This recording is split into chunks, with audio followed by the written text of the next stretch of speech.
we keep it exciting here at America Trends. We aren't kidding. And Fridays, you get the very best of our excitement. Every week I say it's been the craziest week in politics, so let's just say it's been one of the wildest weeks ever. Started out with Hillary beating Bernie in the California primary and being crowned the presumptive Democrat nominee and becoming the first female nominee in a major party in U.S. history. Thanks to you, we've reached a milestone. The first time in our nation's history that a woman will be a major party's nominee. All right, well, Bernie Sanders did the math, and he said, yeah, not so fast. You didn't win. If it weren't for the unelected superdelegates, you wouldn't be the winner at all. Here you go. Next Tuesday, we continue the fight in the last primary in Washington, D.C.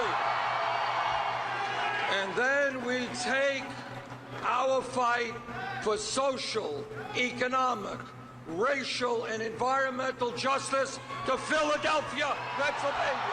Oh, David's great.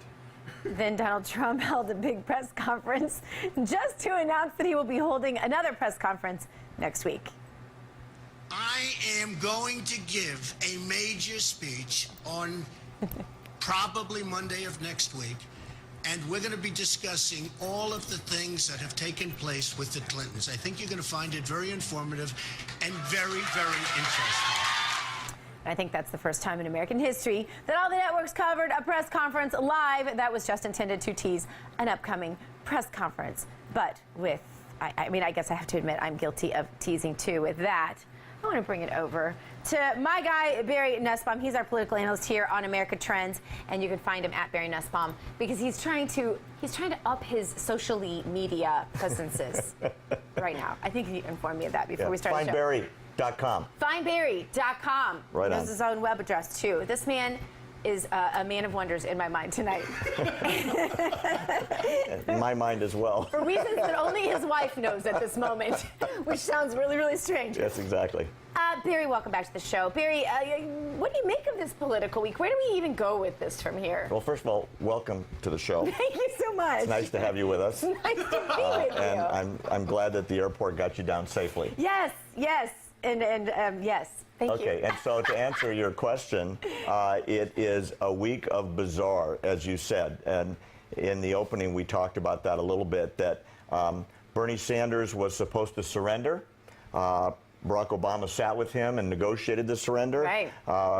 Bernie Sanders went down the driveway and proclaimed, we're going to fight on, we're going to Philadelphia, the revolution isn't going to die. I'm surprised he didn't quote from Fidel Castro. For him, he's going up in the mountains with his guerrilla troops, and they're not going to surrender easily. At the same time, Hillary Clinton, including the superdelegates, is claiming victory, and AP has a study out that about 98% of them are not going to leave their commitment to endorse her and vote for her at Philadelphia. So with superdelegates, she's over the hump. She's the nominee.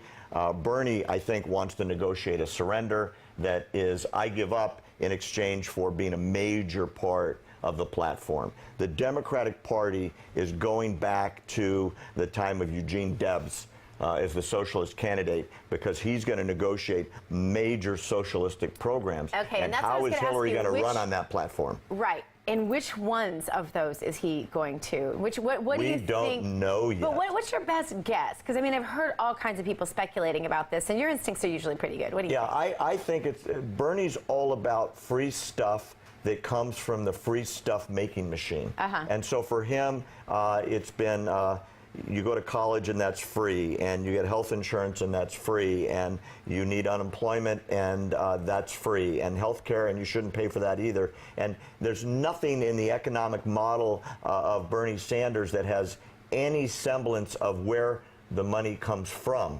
And that's going to be Hillary's major problem. If she's got to drag that anchor into November, she's got a major problem on her hands, because a vast majority of America knows that it's BS economics, and it's indefensible. And Donald Trump is praying that that gets into the platform. I want to ask you about something because I think this is a really interesting thing that is also trending this week. That one of the things that came into my I noticed it this week because I was talking about it on several shows is that there's an increased suicide rate among middle-aged white men. There is an increased there's a lack of a glass ceiling, really. In fact, men today, the average man in the workforce today makes less than he did in 1973, proportionally. So times aren't good for men. And now you have Hillary, and she has the women's vote. We get that. But she's surrounding herself with people like Elizabeth Warren, Debbie Wasserman Schultz. This is kind of this whole I'm a woman president, vote for me because of my gender. I don't really have much else to offer. Is that going to work for her if the glass ceiling is proven to be the fake theory that many of us have thought for a long time it really was? Yeah, I think there's a subtext to that. It's a great question, Dr. G. And I think the subtext that the Republican strategists working with Trump ought to be hearing loud and clear is the following. Hillary has always run as, I'm the woman's candidate, and women get behind me because I'm going to be the first. And she's done a lot of things as the first, right. Or in the case of Secretary of State, the second. But having said that, it's really important to remember that she is a serial enabler of an abuser of women that goes back 3 decades. Right. And if Trump is smart strategically, he's going to beat on that like a drum as part of his talking points. It's interesting you say that because Mitch McConnell and a lot of the establishment say Mr. Trump should not bring up her personal past. They don't think that's a good place to go. They should that Mr. Trump should stick to policy and nothing personal. But you're advising otherwise. Yeah, I would say so, and here's why. On the exact issue that you're zooming in on, which is the women's vote. This is a revolution. This is the first time a woman has ever led a major political party and to be the standard bearer. That's an extraordinary event.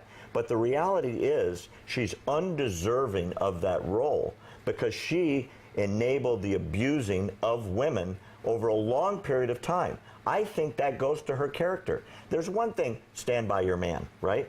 I don't think what Bill Clinton did with women or who they were is as important as what Hillary did to slander those women, destroy their reputations, embarrass, humiliate them to the point of them going away. And that's what she did. Very Nussbaum. Thank you. He's staying with us, so we're going to have you back in just a moment. He's not going anywhere. All right, stay with us. More American Trends. It's so Friday here today. You're not going to want to miss this.